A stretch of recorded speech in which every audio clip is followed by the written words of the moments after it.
ಕೈಕೊಟ್ಟ ಮಳೆ ಗುಳೆ ಹೊರಟ ಜನರು. ವಿಜಯನಗರ ಜಿಲ್ಲೆಯ ಹಲವು ಗ್ರಾಮಸ್ಥರ ಗುಳೆ ಶುರುವಾಗಿದೆ. ಕೆಲಸ ತುತ್ತು ಅನ್ನಕ್ಕಾಗಿ ಜನ ಗುಳೆ ಹೊರಟಿದ್ದಾರೆ. ಈ ಭಾಗದಲ್ಲಿ ಮಳೆ ಕೈಕೊಟ್ಟಿದೆ. ಅಂದುಕೊಂಡಿದ್ದ ಪ್ರಮಾಣದಲ್ಲಿ ಮಳೆ ಬರ್ತಾನೆ ಇಲ್ಲ. ರೈತಾಪಿ ವರ್ಗಕ್ಕೆ ಆತಂಕ ಶುರುವಾಗ್ಬಿಟ್ಟಿದೆ. ಹಾಗಾಗಿ ಕೆಲಸವನ್ನ ಅರಿಸಿ ತುತ್ತು ಅನ್ನಕ್ಕಾಗಿ ಗುಳೆ ಹೊರಟಿದ್ದಾರೆ ಗ್ರಾಮಕ್ಕೆ ಗ್ರಾಮದ ಜನರು. ಮಳೆ ಕೈಕೊಟ್ಟಿದೆ, ಬಿತ್ತನೆ ಇಲ್ಲ, ಕಂಗೆಟ್ಟು ಹೋಗಿದ್ದಾರೆ ಜನ. ಉದ್ಯೋಗ ಖಾತ್ರಿ ಕೆಲಸವೂ ಕೂಡ ಸಮರ್ಪಕವಾಗಿ ಸಿಗ್ತಾ ಇಲ್ಲ. ಸರ್ಕಾರದಿಂದ ಕೊಡಮಾಡಲ್ಪಡುವಂತಹ ಉದ್ಯೋಗ ಖಾತ್ರಿ ಯೋಜನೆ ಗ್ರಾಮ ಪಂಚಾಯಿತಿಯಿಂದ ಏನು ಕೊಡಲಾಗುತ್ತೆ, ಸೊ ಅದು ಕೂಡ ಸರಿಯಾಗಿ ಸಿಗ್ತಾ ಇಲ್ಲ ಅಂತ ಅವರ ಅಳಲು. ಮಕ್ಕಳು ವೃದ್ಧರನ್ನ ಮನೆಯಲ್ಲಿ ಬಿಟ್ಟು ದುಡಿಯೋಕೆ ಹೋಗ್ತಾ ಇದ್ದ. ವಲಸೆ ಮುಂಬೈ ಬೆಂಗಳೂರಿನ ಕಡೆಗೆ ಗ್ರಾಮಸ್ಥರ ಗುಳೆ ಶುರುವಾಗಿದೆ. ಈಗಾಗಲೇ ಹೊಟ್ಟೆ ಪಾಡಿಗಾಗಿ ನಗರಗಳತ್ತ ಜನರು ಮುಖ ಮಾಡ್ತಾ ಇದ್ದಾರೆ. ಬಿತ್ತಿ ಬೆಳೆಯೋದಕ್ಕೆ ಮಳೆನೇ ಇಲ್ಲ ಅಂತ ಪರಿಸ್ಥಿತಿ ಇದೆ. ಇಲ್ಲಿವರೆಗೂ ಅವರು ಅನೇಕ ಪ್ರಾರ್ಥನೆ, ಪೂಜೆಗಳು, ಕಪ್ಪೆ ಮದುವೆ ಅನೇಕ ಪ್ರಾರ್ಥನೆಗಳನ್ನು ಮಾಡಿಕೊಂಡಿದ್ದಾರೆ. ಆದರೆ ವರುಣ ದೇವನ ಕೃಪೆ ಈ ಭಾಗದ ಜನರಿಗೆ ಸಿಕ್ಕೇ ಇಲ್ಲ. ಸೊ ಹಾಗಾಗಿ ಜನ ಗುಳೆ ಹೋಗ್ತಾ ಇದ್ದಾರೆ ಈಗ ಕೆಲಸವನ್ನ ಹುಡುಕೊಂಡು.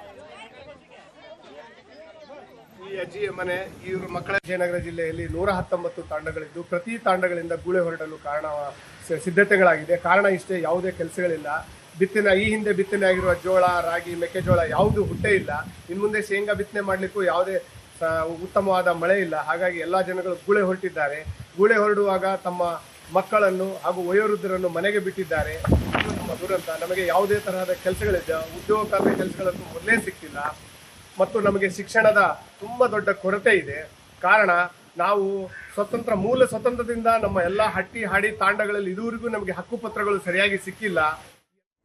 ಡೀಟೇಲ್ಸ್ ಕೊಡ್ತಾರೆ ನಮ್ಮ ಪ್ರತಿನಿಧಿ ಬಸವರಾಜ ಸಂಪರ್ಕದಲ್ಲಿದ್ದಾರೆ. ಬಸವರಾಜ್, ಒಂದ್ ಕಡೆ ಮಳೆ ಕೈ ಕೊಟ್ಟಿದೆ, ಓಕೆ, ಅದಕ್ಕೆ ಯಾರು ಏನ್ ಮಾಡಕ್ ಆಗಲ್ಲ. ಆದ್ರೆ ಸರ್ಕಾರದ ಯೋಜನೆಗಳು ಏನಾಗ್ಬಿಟ್ವು, ಉದ್ಯೋಗ ಖಾತ್ರಿ, ಮನ್ನರೇಗಾ ಅವೆಲ್ಲ ಏನಾಯ್ತು ಅಂತ. ಇಂತಹ ಪರಿಸ್ಥಿತಿ ಬರಬಾರ್ದು ಅನ್ನೋ ಕಾರಣಕ್ಕೆ ತಾನೇ ಆ ಯೋಜನೆಗಳಿರೋದು.